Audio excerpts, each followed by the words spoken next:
Hello na everyone. So, maulan na araw po sa inyo lahat. So, ayun nga po, bumaba po kami nila mama para po bumili po ng mga pagkain namin mamaya po.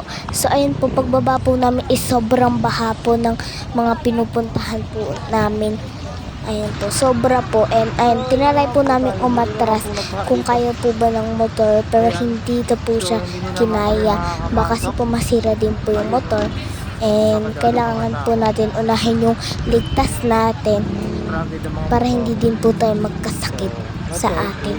So ayan po, umuwi na lang po kami and umakyat po ako sa taas. So makita ko po yung magandang tanawin and sobrang ganda pa din po kahit umuulan. Makikita po natin yung mga tanawin, yung mga puno na nauulanan pero maganda pa din po sa atin at sobrang lamig po talaga. So bumaba po kami sa rooftop. So ayan po, nagluto po si mama ng pagkain po. So ayan po yung mga kinain po namin. So lempo po yung kakainin namin yan.